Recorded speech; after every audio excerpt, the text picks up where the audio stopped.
Hi everybody, my name is Rupa, working as assistant professor in Chevron Engineering College. So today we are dealing the subject power electronic controllers and drives for third year triple students JNTU Kakinada. And today's topic is motoring control of series motor. Lecture 5.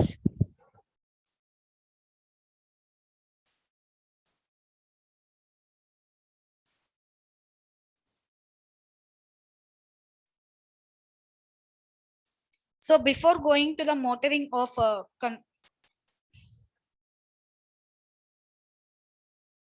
motoring control of series motor, in separately excited motor, we have left over one topic, that is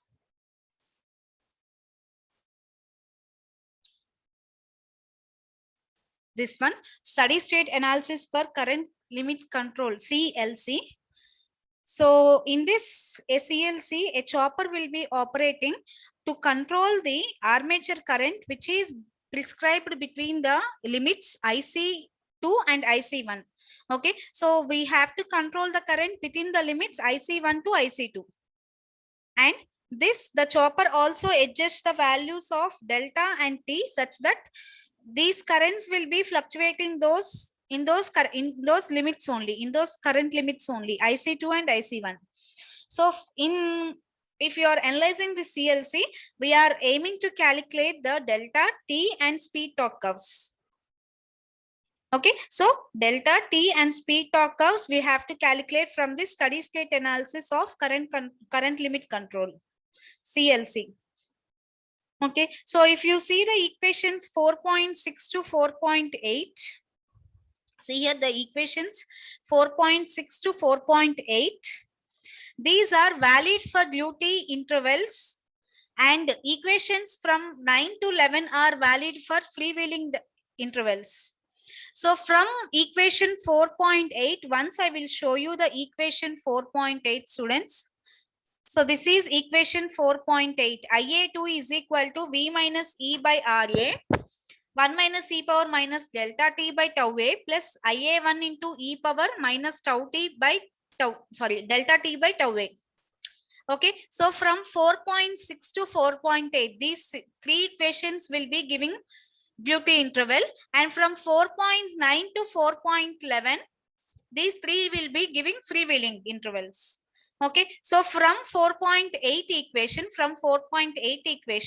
see here, delta T is equal to tau A. From here we can write delta T is equal to tau A log E V minus E minus IA1 RA divided by V minus E minus RA IA2. So this is marked as 19th equation. And from 4.8 we have written 19th equation. Same as this from 11th equation we have to write this 28th equation. 1 minus delta into T is equal to minus tau A log E plus IA 1 RA by E plus RA IA2. So this is written from 4.11 equation. So the above is written from 4.8 equation. So if you add these both equations 4.19 and 4.20, we can write, combining these two equations, adding these two equations, we can write T is equal to capital T torque is equal to tau A log E, this expression and this expression. V minus E minus RA IA1 by V minus E minus RA IA2 into E plus RA IA1 by E plus RA IA2. Sorry, RA2 by IA1. So this gets reversed. Okay.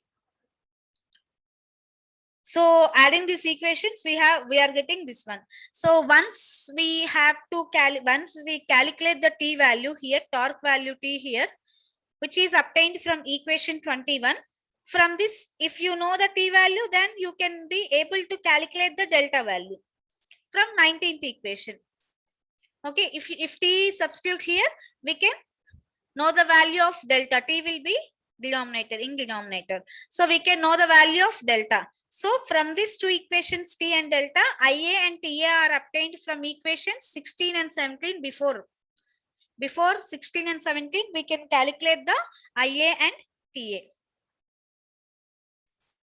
So for a given values of IA1 and IA2, for a given values of IA1 average IA2, the average current and torque are nearly constant for all speeds. Okay, so how the torque will be constant, I will show you here. See, so I am considering the duration delta t and 1 minus delta into t. So if you compare the duration delta t and 1 minus delta into t, they are small when compared to the armature circuit time constant. So the variation of IA between the IA1 and IA2, it will be taking place along the initial parts of exponential curves. Okay, so this initial part of the exponential curve, we can approximately represent them by a straight lines. So from this, I can write IA is equal to 1 by t from interval 0 to delta t, IA1 plus IA2 minus IA1 by delta t into dt plus 0 to 1 minus delta into t, IA2 plus IA1 minus IA2 by 1 minus delta into t dash into dt dash. Okay, so from this I can write IA1 plus, if you do this derivation, we will get the 22nd equation, IA1 plus IA2 by 2. So that is almost constant. This average torque, average current and torque, these are nearly constant for all the speeds. Okay, so thus we can say that the speed torque curves are parallel to the speed axis. Okay, so this current limit control CLC, this will be changing the motor speed torque characteristics from a constant speed to constant torque characteristics. So when it gets changed, this type of characteristics, these are used for constant current starting of motor, or it is used for torque control of a motor driving a better operated vehicle. Okay, so this type of characteristics, these are not suitable for driving moist loads because there is an instability. So these are not used for driving moist loads.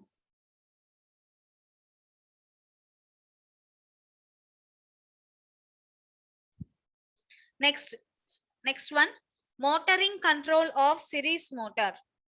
So until now we have dealt about the separately excited motor. So from now we will be dealing the series motor. Okay, so from this we conclude that separately the speed and torque, current and torque will be constant for all the speeds, same as a DC shunt motor. Okay, so coming to the series motor, the main problem will be due to non-linear relationship between the induced voltage E and the armature current IA. Okay, actually if you get a linear relationship, then if you adjust one thing, you can change other thing, right? If there is a non-linearity, what happens? If the induced voltage, suppose if the induced voltage will be increased, what happens? The current will not be dependable upon the induced voltage and it will be changing non-linearly, which depends upon the voltage. Okay, so this will be because of saturation in the magnetization characteristics. So this mainly the non-linearity will be occurring due to the saturation in magnetization characteristic. For a given motor, suppose we give a motor a speed, the instantaneous back EMF E changes between E1 and E2. Okay, so the instantaneous EMF, see here, if you see the graphs, the instantaneous EMF, back EMF will be changing from E1 to E2 when the current will be changing from IA1 to IA2. Okay, at the time the current will be changing from IA1 to IA2. So the average effect of this changing EMF, this can be encountered by fixed voltage EA. This can be made a fixed voltage EA. This is called a fixed EMF EA. So this is given by the following equation. EA is equal to KE phi omega m. So if IA of omega m is equal to I am writing that function f of Ia. Before classes we saw that K is a function of current, so I can write f of Ia. So similarly in reverse I can write f of Ia is equal to K. So Ea is equal to K into omega m.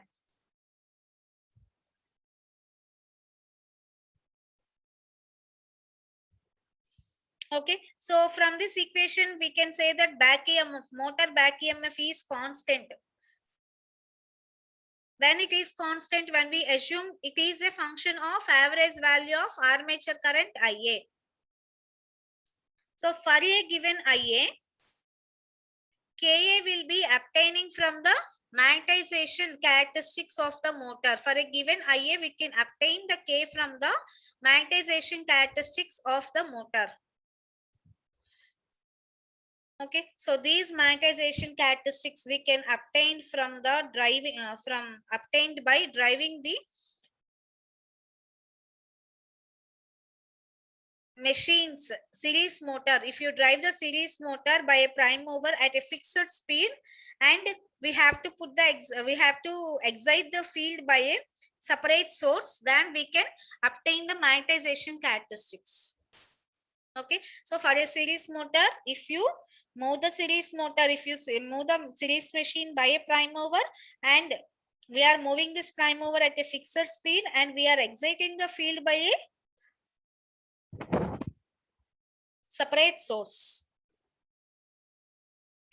Okay, so for different values of Ia, if I take different values of Ia, the armature will be inducing different voltages, right? The armature voltages are induced by different values of Ia. So dividing the induced voltages by omega m, it gives a K versus Ia curve. Okay, so when we divide the induced voltages by omega m, it gives the K versus Ia curve. And if you want to again simplify this process, this is also assumed in the other way. So what is it means? The motor field inductance and resistance are constant. Okay, you know that motor field inductance and resistance are constant. So the field inductance, it will not be vary considerably due to the saturation of magnetic circuits. And it will not be considerable to the eddy currents also. So this variation of inductance will be affecting the steady state performance curves of the motor only by a small amount. So we can neglect that. Next, for a series motor, we will see the steady state analysis for time ratio control, and again for TRC you will see for series motor, and again CLC current limit control also we will see for series motor. So first we will see time ratio control, TRC.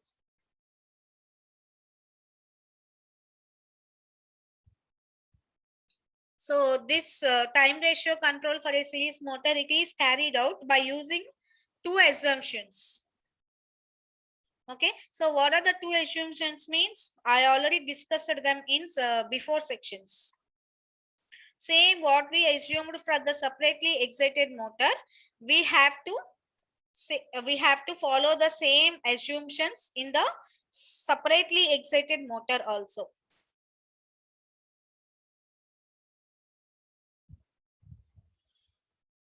Okay, so now if you observe this,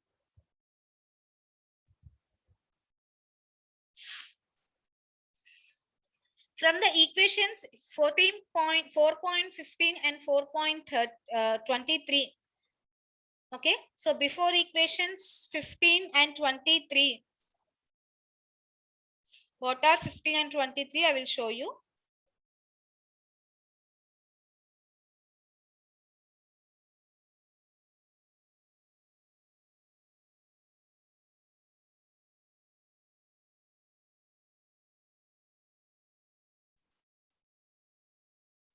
So remember this is 23. Okay, once wait.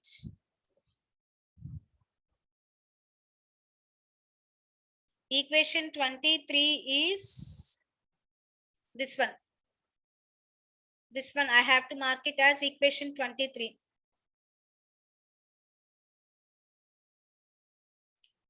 This one. So from equations 23 and 15. From 15, I will show you 15. This is equation 15. VA is equal to E plus RA IA. And this is equation 23. Okay. So from equations both 15 and 23, we can write delta V is equal to K into omega M plus IA RA. And from this omega M is equal to, from this I am writing omega M. Delta V minus IA RA by K, right? So for calculating the motor speed torque characteristics, we have to follow the sequence methods. See here, what are the sequence methods? What are the steps for calculating the motor torque speed characteristics or speed torque characteristics? First one. First, the value of IA will be chosen.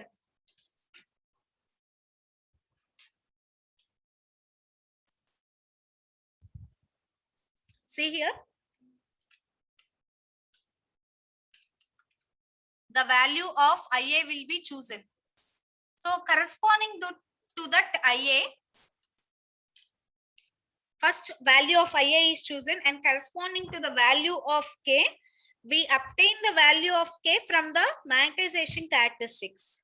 And third point is omega M is calculated from the equation 24. See here, this is the equation 24. From here, we have to calculate the omega M. And the next one, TA torque is obtained from equation 4.17. From this, see here, TA is equal to K into IA. This is such a simple equation. TA is equal to K into IA. From this 4.17 equation, we have to calculate the TA value.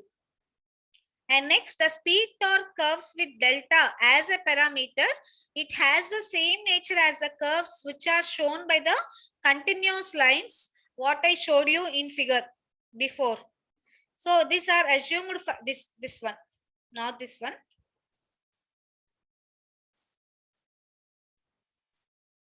This one.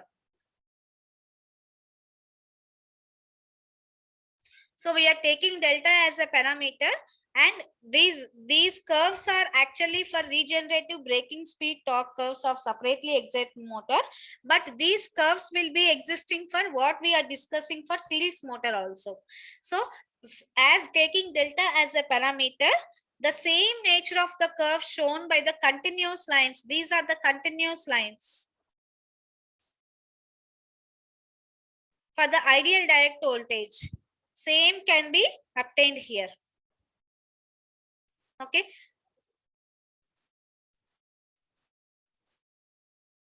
So the now natural characteristics, these correspond for delta is equal to 1. The natural characteristics means delta is equal to 1. And if you want any lower characteristics, for smaller values of delta, we can obtain them. Okay, so only disadvantage in this series motor is the field control cannot be obtained by a chopper, whereas in separately excited we can obtain the field control by a separately excited motor by a chopper in separately excited motor, but in series motor we cannot obtain that. So with the assumption of equation 23, the ripple is given by equation 14.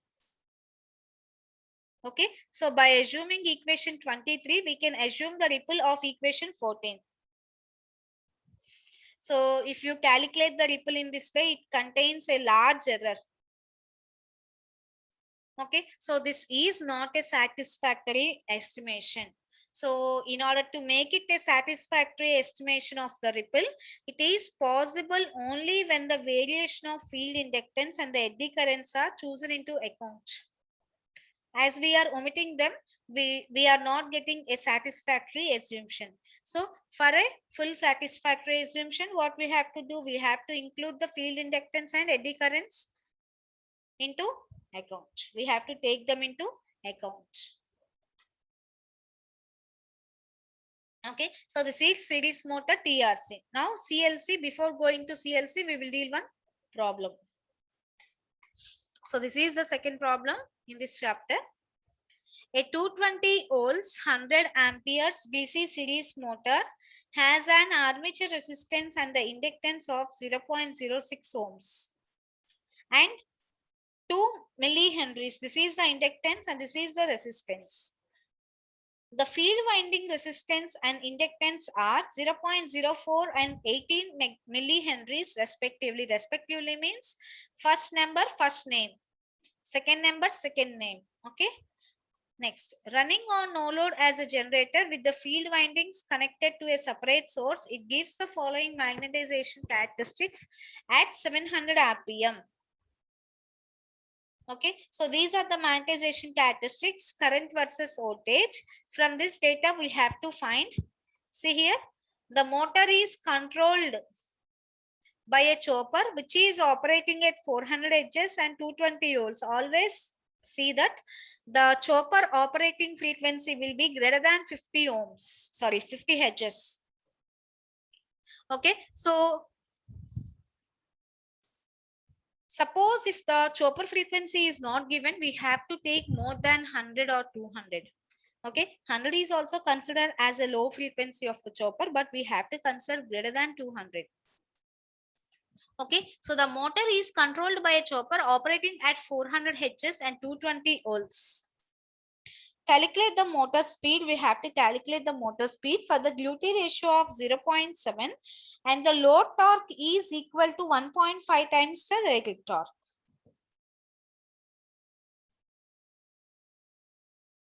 Okay, so see here, first we have to calculate the speed at which the magnetization characteristics were obtained. So they have given 700 RPM, make it into RPM into radians per second, 2 pi by 16. So 700 into 2 pi by 60 becomes 73.3 radians per second. Okay, so these all three equations, what we are seeing here, we all know them before only. So once I am revising, voltage induced E is equal to KE phi omega m. So from this KE phi omega m is equal to nothing but K is equal to E by omega m. Okay, so from this I can write torque is equal to, actually you know, K into IA. So this is K value into IA. So from equation for E 4.3, we have to write the TA. Okay, so for finding out the value of TA, what is the formula? K into IA. Again, K is E by omega m. Okay, so E into IA by omega m, this one. You will get torque. So for every corresponding current IA, field current, we have to consider the torque. We have to calculate the torque TA from this formula. Substitute the value of omega m, E and IA here. You will get these corresponding torque values for the IA. So torque will be in newtons per meter.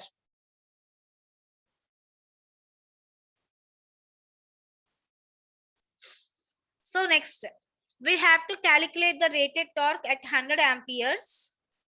At 100 amperes, it is 246.9. That means we can make it as round figure as 247. 247. Okay, so if you give 1.5 into rated torque, because see here, they have asked that the load torque equal to 1.5 times the rated torque. So for the load torque, if you give 1.5 into rated torque, 1.5 into 247, you get the load torque.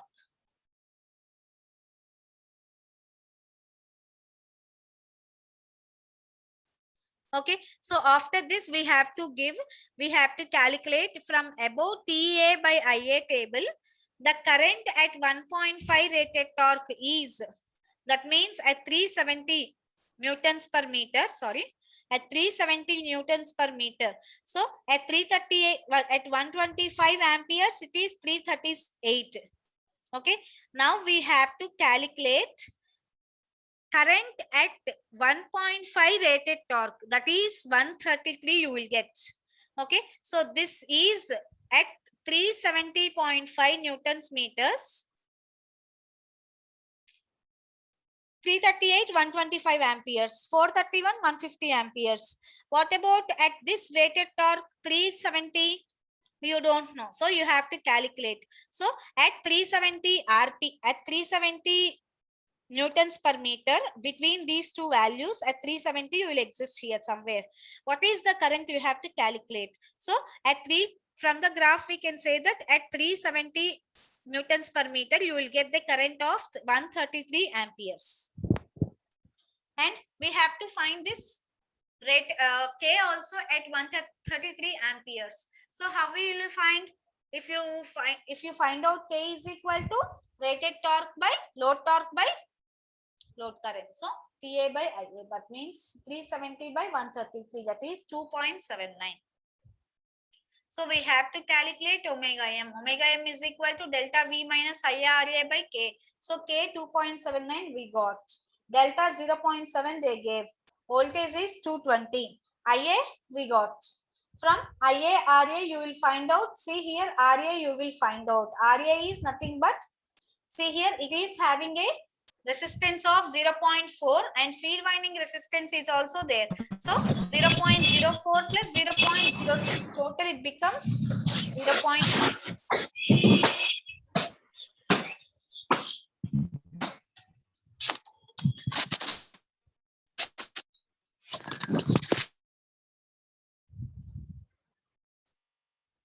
Okay, total RA is 0.1. So IA is 100.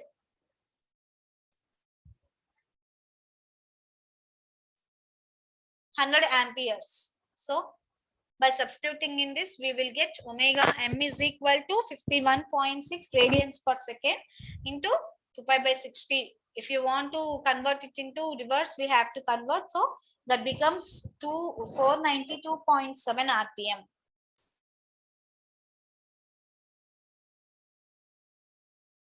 So this is the second problem. Now, sorry, this is the first problem in series motor. Now second problem.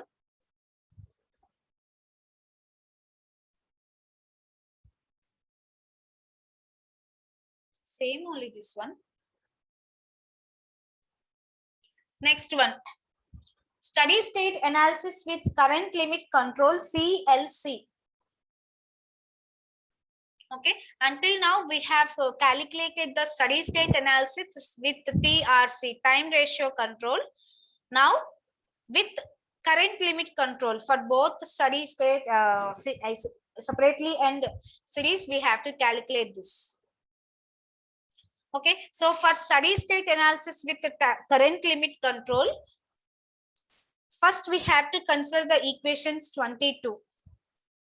So from equation 22, the related augments, if you say, if you take for a series motor, we have IA is equal to IA1 plus IA2 by 2. Okay, so we know that the values of IA1 and IA2 are known values for CLC. From them, if you know the values of IA1 and IA2, we can calculate IA. From the equation, foregoing equation K, which is obtained from the magnetization characteristics, and TA torque is calculated from equation 4.17. So for a given value of IA1 and IA2, the torque is constant and it is independent of speed. So thus if you deal with this CLC, the speed torque curves are same as those for the separately excited motor only.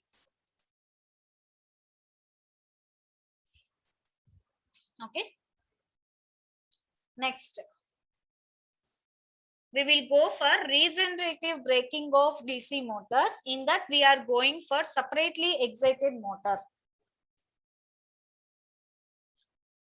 So see this topic, when fed by a fixed voltage source, the regenerative braking of a separately excited motor, it can be carried out only for speeds above the rated speed. Okay, so this separately excited motor is only for controlling the speed above the rated speeds. With chopper control, it is possible to obtain again regenerative speed down the nearly equal to zero speed. Okay, so this adding of chopper, it gives large amounts of energy saving. So this can be mainly seen in underground traction and battery operated vehicles, where a large amounts of energy will be saved. In the case of battery operated vehicles, if you say this case, the regenerative power can be stored in the battery. Okay, so if you store this regenerative energy in the battery, what happens? The energy is saved and the vehicles can travel longer distance before recharging the battery becomes necessary. Okay, so what we are seeing, the electric vehicles, we have to charge the battery and it goes with that.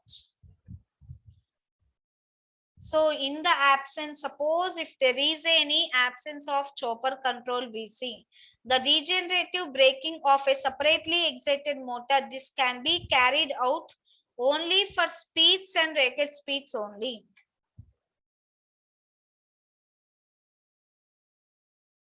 Okay, so by introducing a chopper control, we have allowed a large amount of energy saving in the underground tractions. Okay, as well as we can save large amounts of energy in the battery operated vehicles also. So coming to the battery operated vehicles, if you see that the regenerative power can be stored in the battery. So if the energy is stored in the battery, what happens? Consequently, energy is saved. And if energy is saved means the vehicles can travel longer distance before recharging the battery. We can go for longer distances. So in the absence of chopper control, a series motor can be braked by regenerative braking also. If there is no possibility of using the chopper control for a series motor, what we should do? What should we do? With the other assumption, we have to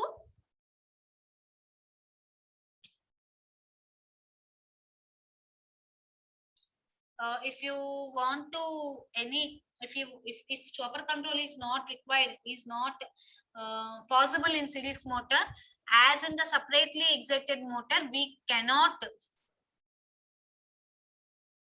break this by regenerative braking. Sorry, we cannot break this.